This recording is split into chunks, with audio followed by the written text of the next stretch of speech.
Hi guys, welcome back to Basshole Media today. I'm Chris. And I'm Peyton. And we just had an absolutely great interview with Tom and Grant from Spring Creek Manufacturing, which is a Northwoods-based manufacturing company that specializes in paddles, truck racks, stabilizers, pretty much anything you can think of. And throughout this interview, we talked about a lot of things, including the Northwoods and the Boundary Waters in general, and just a bunch of their product. And it was a great interview. Yeah, so I thought a really cool part about their relationship is they're actually father-son. So they have a super cool father-son relationship.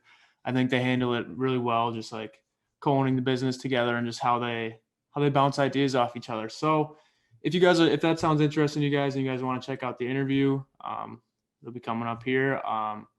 Also, we got a discount code for their website. So if you use code BHP10, BHP10, you'll get 10% off site-wide discount. We'll be sure to leave their tags below, Instagram, Facebook, all that, if you guys want to check them out, website. Yeah, it was a great interview today, and I hope you guys enjoy it. All right, guys, welcome back to Basshole episode number 10, I think now we're at. We have two very special guests today in Grant and Tom from Spring Creek Manufacturing in Duluth PAC, and they were kind enough to give us their time today, so thank you for coming on. Thanks for having us. We really having us, guys. Yeah, so first we just want to get to know you guys a little bit more. So tell us a little bit about where you guys are from, childhood, like your interests. Let's just hear it. Go ahead, Grant. Okay, well, so I actually grew up in Duluth, actually a suburb right outside of Duluth, Hermantown, and I'm an outdoorsman. I like to hunt, I like to fish, I like to camp, and so I getting involved with a company that manufactures outdoor equipment and paddle sports gear and things like that kind of came easy for me. So that's a little bit about me. I attended business school at the University of Wisconsin Superior. And so once I completed up there, I started with Spring Creek here. So Sure. Yeah. And I'm Tom, and I'm the old guy in the picture. And I graduated college many years ago from UMD, and I've always been an outdoors person. So even as a young kid, back in the days when there was no phones and things like that, and my friends and my would disappear for days with a tent and a sleeping bag, and your parents would have no clue where you were, and you'd show up back home all dirty and beat up a couple of days, 3 days later. And so I've always loved it, and really got into, during my college years, into a lot of winter camping, where when I say winter camping, this is no tent or anything. We went with a shovel, and you made a big snow fort and dug it out in a Quonset hut. And a lot of people were going to Florida during spring break, and some of my friends and myself would head up into the Boundary Waters and snowshoe or ski in and winter camp for a week and drill holes with our hand augers and go fishing up there and whatnot, because we didn't have a lot of money, so we couldn't afford to go south. And I've always been an avid hunter and fisherman, and literally a couple months ago spent 7 days in a tent in the mountains of Idaho with a bow and arrow chasing elk around. So love anything about the outdoors, and have just been very blessed, I guess would be the best word to say, to lead two different outdoor companies, manufacturers that make really cool outdoor gear. And that's how Grant and I were actually father and son, and got involved in Spring Creek. I had a pretty cool project that I wanted to have made by somebody. I didn't intend to own a company that was going to make that product, but after some discussions of making that product, we can talk about that, ended up with buying the company. So that's a little of my background in my outdoors. Just love to be outdoors. So you guys are father and son. How does that work? How's that business relationship between you two? Does it get tense at times? No. It works great for me because, I just, Grant does all the heavy lifting. So I just throw some ideas and whatnot at him. And he's the guy with all the energy and young, and he goes and does all the heavy lifting. So I sit back and watch him do all the hard work. So for me, it works great. For sure. Yeah, no, it's good. We do a pretty good job of separating work and home, and when we're at work, he's Tom, and when we're at home, he's Dad. So we have a pretty good relationship. We hunt and fish together, and do a lot of stuff together. So it's been good. Knock on wood. 4 years running here now, and hasn't been any issues. So we'll keep going with that trend. Yeah, that's awesome to hear. You know, as a business partnership between a father and son, we had to have some ground rules right up front as well. And I think it's very important that we did have the ground rules up front, that business cannot get in the way of our personal relationship as not only a father and a son, but also as a friendship, because we love to hunt and fish and we do a lot of that together. And we just can't let business get in the way of it. We can have debates and disagreements and whatnot. And you know, Grant runs all day-to-day activities, so he's closer to the pulse of everything. And I got to go with his great ideas and the things that he thinks work. And from a bigger picture and longer term, having experience and some wisdom, being older and in business for 35 years, sometimes we'll just we'll agree to disagree and we'll go his direction, or agree to disagree and go my direction, but we don't make a big deal out of it. But generally we're on the same page, so that really helps out, and we have the same vision for the company. We put that together. Definitely. That's awesome to hear, because I feel like having, maybe you're working with your father, I feel like it'd be tough to come to him with maybe ideas due to his seniority, but it feels like your two relationship is pretty, you guys bounce off each other really well, it seems like. Yeah, we do, and that's one thing that being the guy who's in the seat of not as much experience, business experience and kind of in the trenches experience, I'll say, he's not one to shut out any idea that I have. I can come to ideas and he'll definitely, weigh pros and cons of each, but he's pretty helpful with letting me, go with the things that I think are right. And he offers the helping hand. Sure. Yeah, so with how busy you guys are, I mean, Tom owning the two companies and then Grant doing all the day-to-day stuff, how do you guys still manage to get outdoors and hunt and fish and do all that? How do you still have time to do that? You have to pick and choose, and that's your personal life, and it is difficult when you're business owners, and any business owner will find this, that you get, you're the one who gets to go home with the work at night and all the worries, and do work at night when everyone else goes home, and you're the first one up in the morning making sure things overnight went well and all that. But you do need to separate time. Sometimes that takes a while to figure out that needs to be done, and I know for me it took many years to figure out to separate personal and business, and so I think I can bring some of that to Grant to say, hey, it's time to turn it off. It's okay. It'll be there tomorrow. And that's just because I made a lot of mistakes in my life in business ownership, that you need to learn to turn it off. And when we do, we really try not to talk work when we're hunting together, we're fishing together, we're at our shack together. That's when you make that separation, and we're father and son at that point, and we're hunting buddies or fishing buddies at that point. Definitely. What kind of fishing do you guys do usually? What do you guys target mostly? Anything that swims. So very fortunate to have a cabin up in Canada, which unfortunately we haven't been able to go to since last February, since the borders closed, hoping to get back up there. But it's on a lake, it's called Saginaw, and it's borders Minnesota and Ontario. And Grant and I've been going there since, goodness, Grant, since you're probably 4 years old. Yeah. And had some great times and memories up there, and we love to fish up there. It's a trophy walleye lake, and we have a lot of great stories. This is the Basshole, so one of the funny bass stories from up there was years ago. They have some giant smallmouth bass up there, and walleyes were really tough one day, and Grant was pretty young, and he's like, Dad, how big of a bass do I have to catch for you to put it on the wall? And I said, 20 inches of smallmouth. He caught a 19 3/4, and I threw it back, and he wouldn't talk to me the rest of the day. That's a big fish. Yeah, it was literally. They get big up there. Yeah. But it's fun up there. That's one of my favorite places to fish, and you really unplug. And if the walleye fishing in the summer is not doing so hot, you can throw some downriggers on your boat and do some lake trout fishing because there's some pretty deep spots. And Oh, yeah. if that's not going well, you can, go up some streams and under some docks and stuff and find some pretty big smallmouth. So it's a really fun lake. Like Tom said, we've been going up there since heck, I was, 4 or 5 years old, and we started camping up there actually before we even had a cabin. So we would go up there with tents and things and spend a weekend or a long weekend up there right before going back to school. And so it's kind of been ingrained in at least my childhood, but a lot of our relationship up there.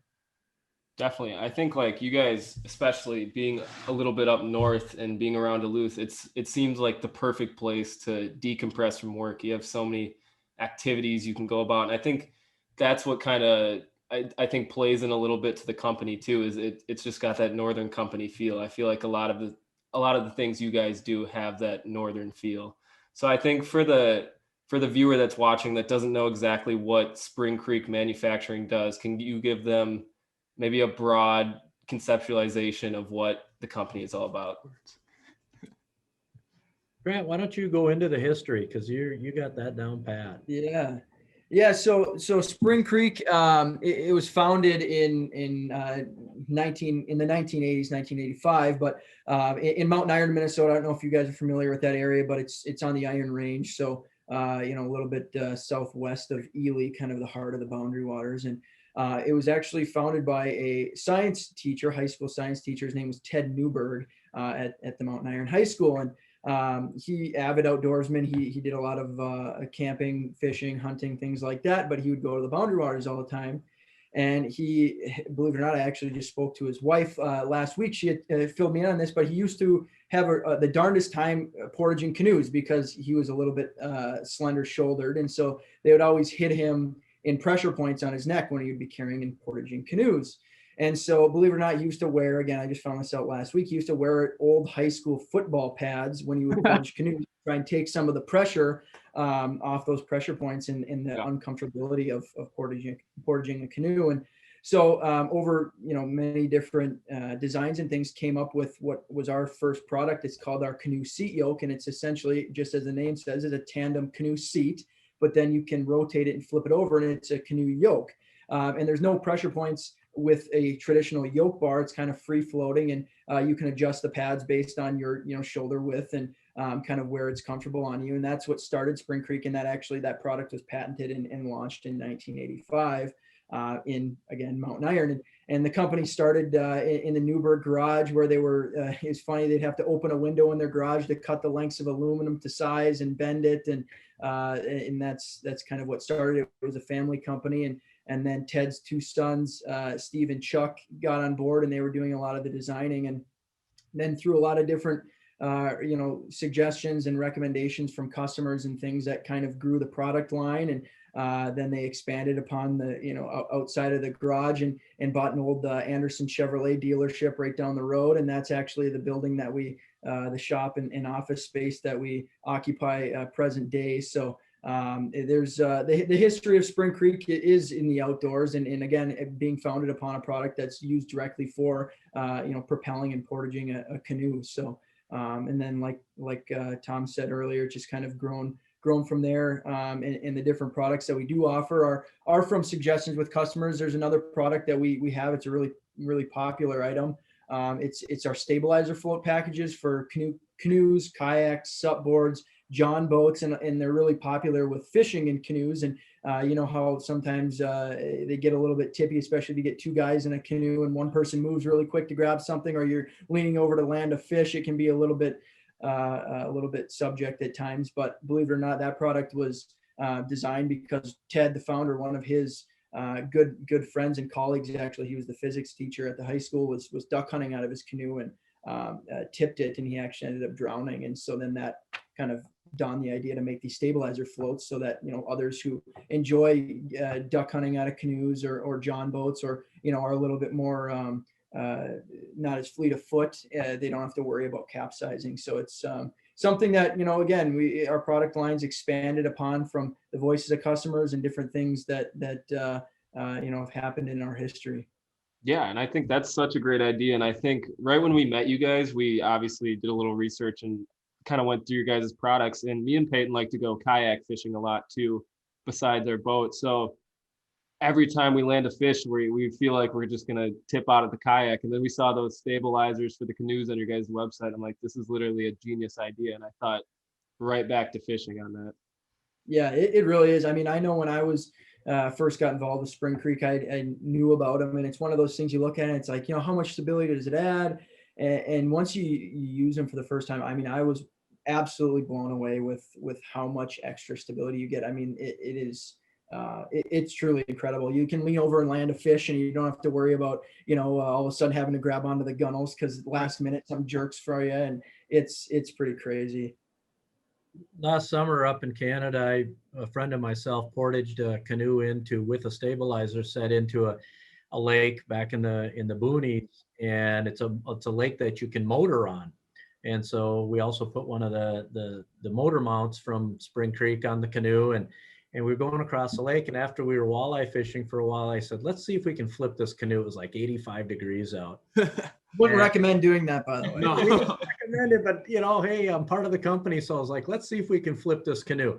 And we could not that you couldn't ever flip one, but we were going with a 4-horse motor on a canoe and going as fast as we could go. We both sat on the gunnel on one side. We had our backsides were getting wet because that's how far we were tipping it. And then I turned the motor as far as you could, and we really buried that stabilizer in the water, but we did not and could not flip the canoe. Not that you couldn't, and we don't suggest that, but I was trying to do a little R&D for Grant. Yeah, for sure.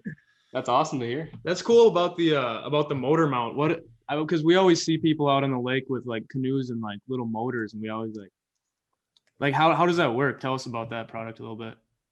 Yeah, so it's essentially a flat bar with a block face that kind of side saddles off the side of the boat, and you clamp it onto the gunnels. It's pretty simple. You clamp it on with some knobs and some gunnels that adhere to the underside of it, and it applies pressure with the downwards from the flat bar on top and then upwards from the clamps. And the nice thing about it is people spend a lot of money on canoes and kayaks, and they're not really wanting to put holes in it and drill into it. So it's just some clamps and some knobs you tighten in place. When you don't want it on there, you don't have to have the motor on all the time. You twist a couple knobs and remove it off there. And it just mounts onto the gunnels and sits on top. You hang the motor then off the side of the block face that, again, like I said, kind of side saddles off to the side of the boat, and away you go. So we've got 2 different models of motor mounts that we offer. We have one, it's called our Super Strong. And essentially that's just a double block where it's a little bit beefier, so you can have more thrust, gas horsepower motors off it. And then we have one that we call our Flipper motor mount.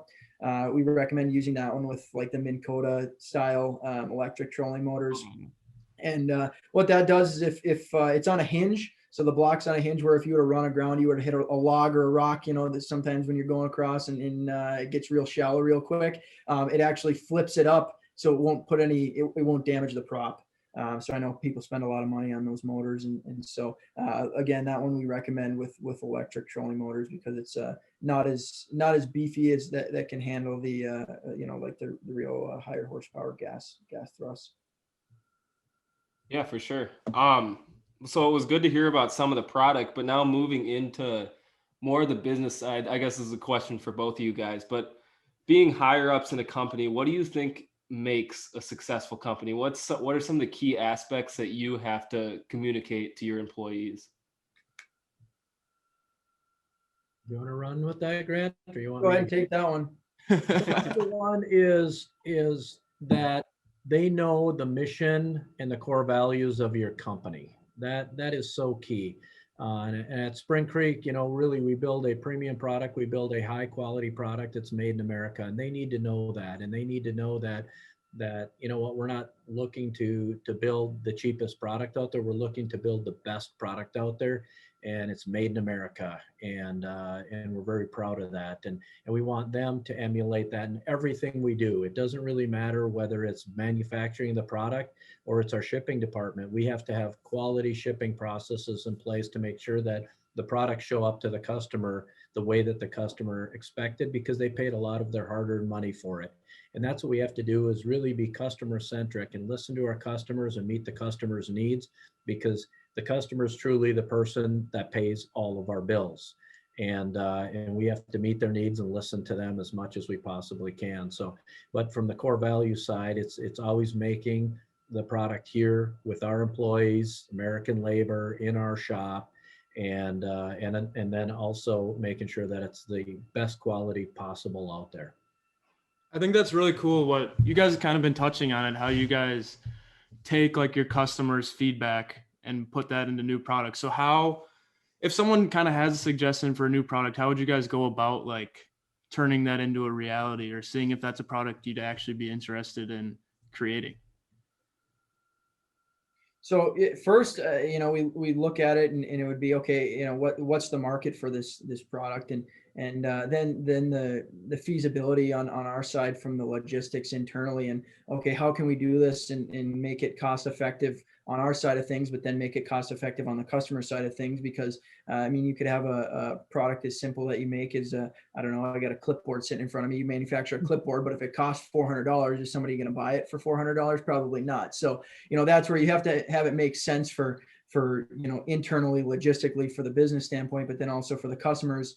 So we always take all suggestions and we look at them, and then if we were to approve, okay, this is something we can do, there is a market for it, then you go into the creating the product from a prototype standpoint, and different, putting different designs together, and then testing them in the R&D phase, and seeing, try and breaking it, or try and find some flaws in it before you then roll it out to the customer. So there's a lot of that goes on behind the scenes before it comes to fruition of launching.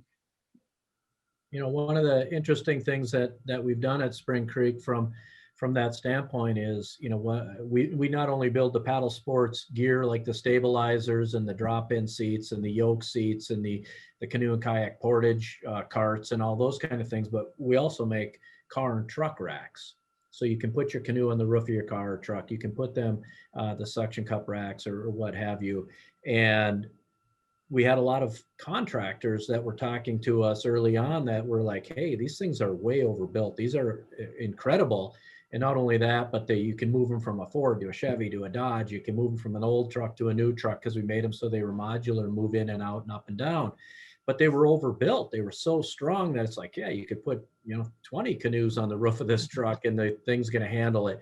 And so the contractors who needed something beefy started coming and saying, hey, we love these racks, and they started buying them. And then they came to us with ideas saying, hey, can you make this a cantilevered over the cab of the truck so I can put longer lumber on it? Or can you make these that we can then add lights to for flashing lights? Or we can add, fire extinguisher mounts to it. And then, hey, I want to have it so I can move them forward and backward. You have a rail system. So we listened to the customers that were saying, hey, we're a whole different market. We're not even the paddle sports, but we got to you through the paddle sports, but can you make things for this industrial? And now we're doing really well with industrial truck racks. And again, it's listening to the customer who took a product we already had and said, that's great, but can you modify it for my other uses, because I need it for, longer loads. So can you make a cantilever over the truck rack or over the truck cab?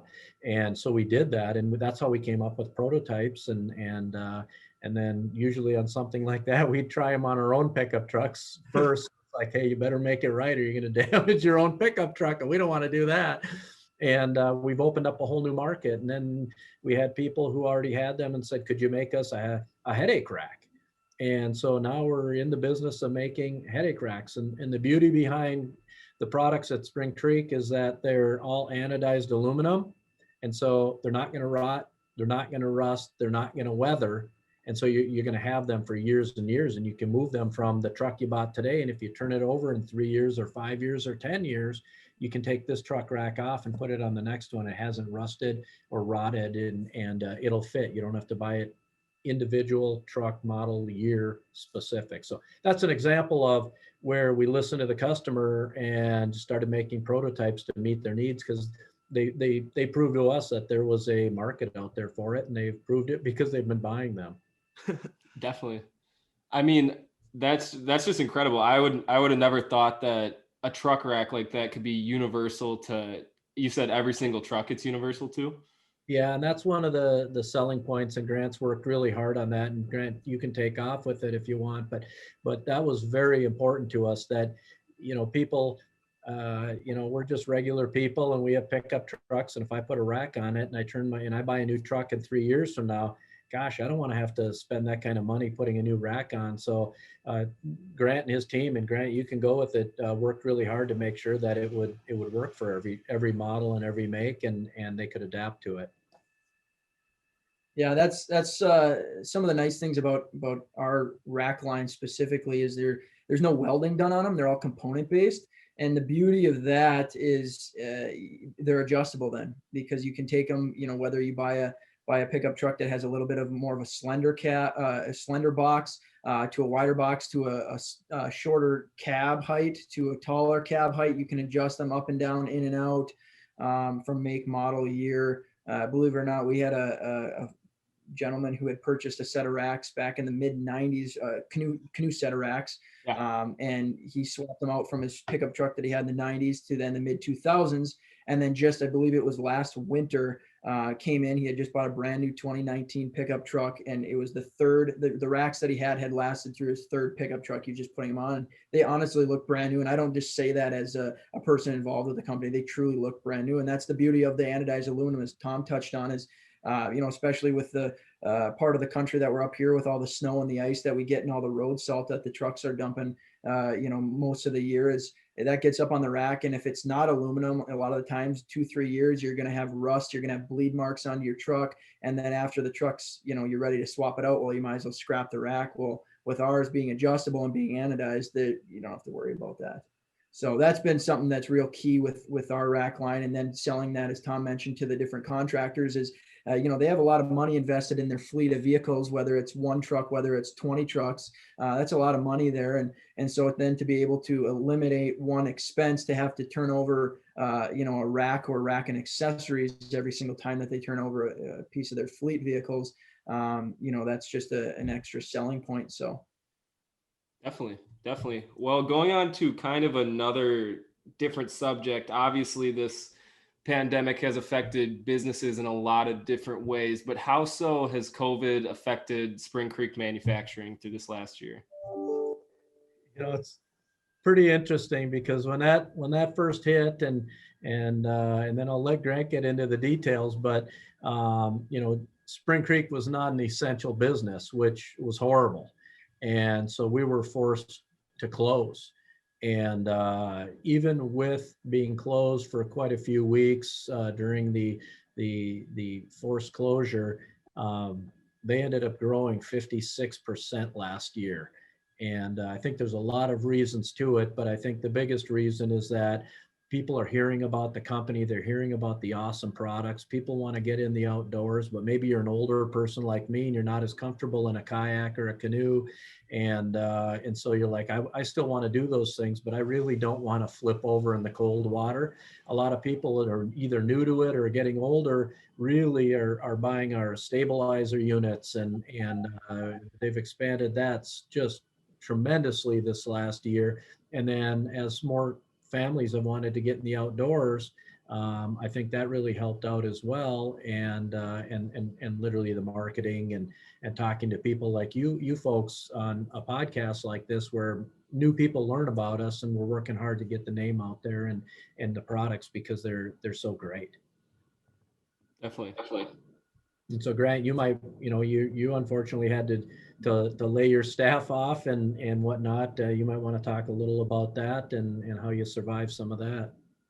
Yeah, I mean, I think it was a lot of different variables, as Tom mentioned, but I think, for the paddle sports industry as a whole, I think when a lot of different businesses, restaurants, things like that were shut down, people were forced a hand to maybe get out of their comfort zone and get outside, and yes, social distance, but what a better way to social distance than be in a canoe or be out camping or out on a hike, or anything in the outdoors is that matters. So with us being in the outdoor industry, I think people who maybe had fallen out of touch with the outdoors had kind of come back and had come back involved with it, or folks who had never experienced the outdoors had got outside and kind of looked around and were like, hey, this thing that's right outside my front doorstep, as in the outdoors, is kind of nice. I'm going to stay involved with it. And talking to a couple different of our customers that have been selling canoes and kayaks and different outdoor equipment, they were saying that during the first part of the summer, I mean, they were sold out, and it was like new customers who were trying boats out or trying accessories out and just getting outside. And I think that can be a good thing. I think exposure to the outdoors is a good thing, especially in you guys, you're just like me, a little bit younger. We grew up with screens in our faces. So I think for people to get forced to get out of their comfort zone and get outside, maybe put the phone down for a little bit and the screens down and enjoy fishing with a buddy or a parent or a cousin, whatever, neighbor, or get out and go for a hike or a walk. I mean, heck, even walk the dog down the street, things like that. It's good for everybody and good for the psyche. So, I think that a lot of the, I put a lot of the emphasis on that, people just getting exposed to the outdoors for the first time, or getting re-exposed and really enjoying it. So. Yeah, I feel like with like what you're saying about getting re-exposed to the outdoors or getting exposed for the first time, I feel like once you kind of fall in love with the outdoors, I feel like that's something that just doesn't go away, really. I feel like it's just something that For sure. For sure. I mean, I don't know about you guys. I mean, I grew up exposed to the outdoors since I was in diapers, and so I think that's kind of been a part of me and what I've done. So I think for people to get exposed to it and get excited about it, it's great. More people getting out there and experiencing just the beauties of it, or the quietness of sitting in a boat and jigging a rod around and not having to worry about what you have going on at work or anything going on. It's just kind of, you can unwind and unplug, and it's really nice. Definitely. Just another point I wanted to touch on too. So looking at your guys' company, one would assume that it's mostly, you guys get most of your sales from the Midwest, but is there what regions of the US are most of your guys' sales from?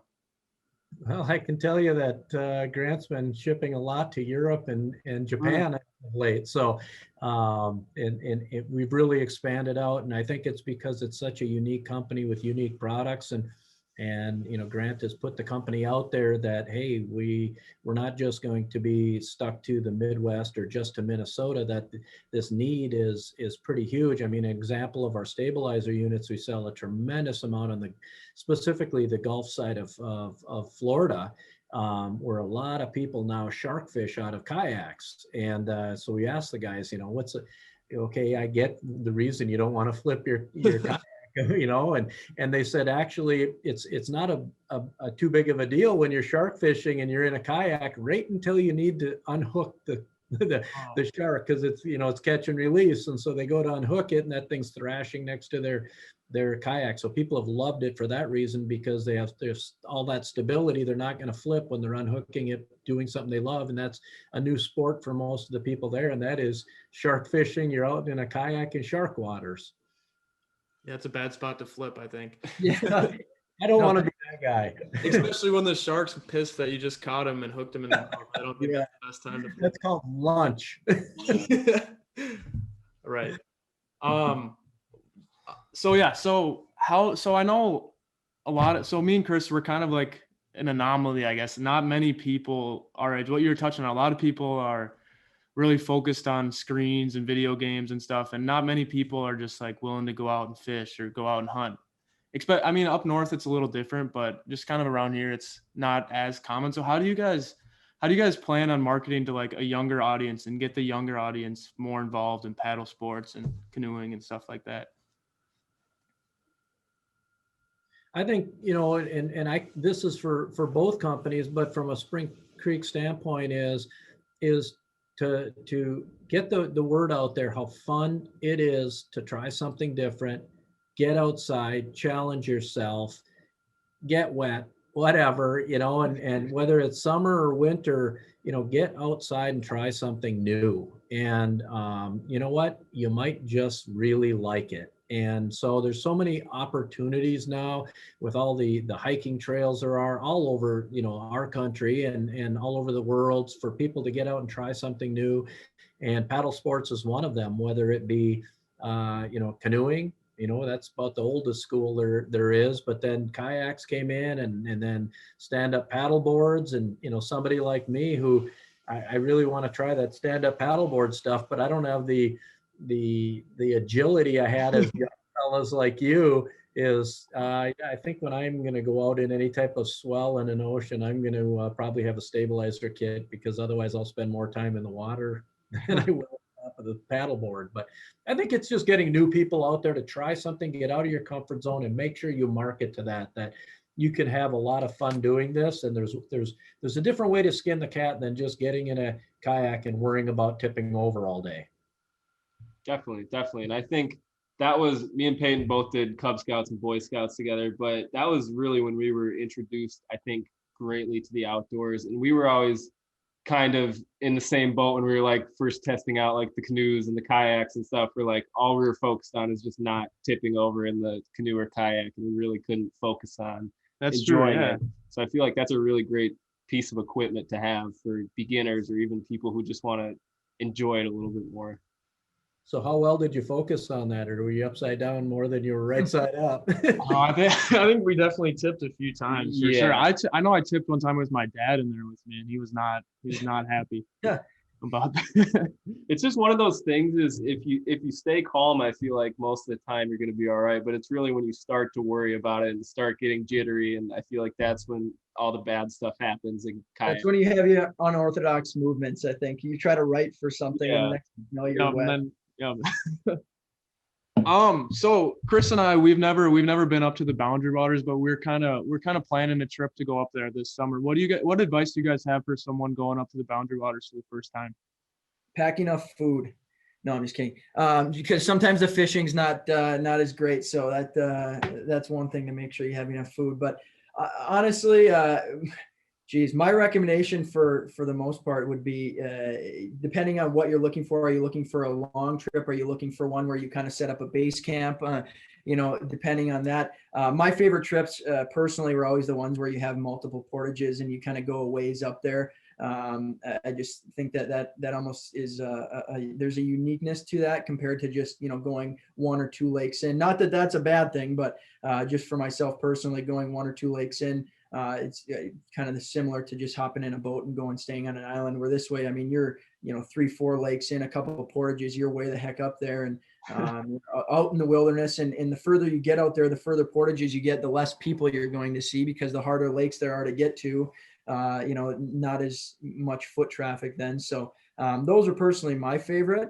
Were the ones further up there, but you just kind of ask yourselves what kind of trip you're looking for, because there are so many different routes and lakes and things you can go on. It's incredible, the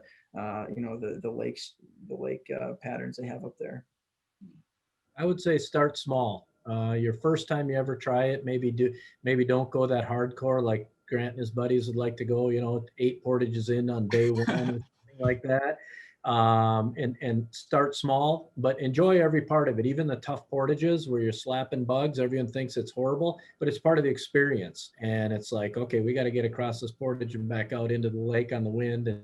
And then you learn a lot of things where, okay, the wind's blowing out of the northwest, so I should probably try to get a campsite where it's going to blow into my face at night, so that, keeping the bugs away, because it is, the Boundary Waters and the Quetico, and it's going to have mosquitoes. It's northern Minnesota. So you do a lot of learning too. And that's kind of the beauty of it, is every trip is different. Everyone's a different adventure, and every single trip has its own stories. And that's what it really is the stories you tell later on. I mean, Grant hinted there, and he knows where I'm going to go with this one, when he started out with bring enough food. A friend of myself used to bring Grant, and there was 6 kids and 2 adults, and one of the trips in high school, when Grant and his buddies came, we divvied up all the food, and about 2-3 days before the trip was over, they ate all their food. And because they were high school kids that weren't planning or thinking, they came over and said, "Do you have any spare food?" It's like, well, we got food for a couple more days for us. Yeah. So what are you guys going to do? And literally they had used all of their oil, all their seasonings, everything you could possibly think. They had 0 food left. And so what they ate for 2 days was boiled walleye. Hey, that's not That's not a bad thing to be eating. I would definitely think about getting something a little bit more flavor than just boiled walleye. But yeah, That's it was, true. Yeah. See, I think that's the appeal of camping in my opinion. I kind of always have gravitated towards that like trial by fire, the sink or swim kind of mentality. And it doesn't always have to be like that, but I feel like that's when you have the most fun and the most experiences, is when it's all on you to like make your own decisions and plan your trip and kind of just take care of yourself. right. It That's some of the. Oh. What was that? I said it makes that experience and those memories, and that's really what it is about those memories, about those stories, and that's why people go. It's the adventure and then the memories, and it doesn't matter which trip you go on, whether the first one is a short one, you're going to learn a lot and make memories, and the next one you're going to probably push yourself a little bit harder. For sure. Yeah. We're just like, I don't know. Me and Chris, we're not we tend to make a lot of mistakes when we're doing something new. So I think it'll be pretty interesting to see how that goes. But yeah, I'm really excited. Talk to Grant before you go. He can probably help you through some of those mistakes that he saw me make and we made, and he's made since as an adult himself, where he can help you for making all those mistakes, because some of them are, they make great memories, but some of them you just probably would rather not make. Yeah, rather avoid. Most definitely, yeah. Well, I mean, thank you so much for coming on. This was great to sit down with you guys today and talk about Spring Creek in general, and just to get a better grasp of kind of what goes into your guys' business and what it's all about, because I know I learned a ton today. Yeah, and just like the father-son relationship is super interesting to me, and just how you guys are able to manage that and just like maintain a great business while also maintaining a great relationship it's pretty incredible. Yeah, it's you have to keep it in the forefront, that relationship, on what's really important, and make some ground rules there. And we did early on, and that was very important for us, because you the last thing you ever want to do is have a business come between a father-son or family relationship, and so we set some pretty strict ground rules right away, and we haven't had an issue with it at all, and the company's been a blast, and we just continue to grow with it and make new products, and we believe in everything we do, and we're building, we believe, the best product in each category that we make them in. And if we do that, we're going to meet the needs of the customer. We're going to listen to the customer and just keep expanding, and Grant will grow his staff and make more products, and that's a lot of fun when you're doing that. And so if people want to learn a little bit about it, springcreek.com, they can see that, or follow us on all the good social media. Yeah, we'll leave that all linked below in the bottom. So if you guys want to check out their website, Instagram, give them a follow. And yeah, hope you guys have a great year of success. And it was a pleasure talking to you guys. Thank you. Peyton, Chris, Thanks, guys. Appreciate it. Same to you. Yeah. Fun. Here, guys. Great idea.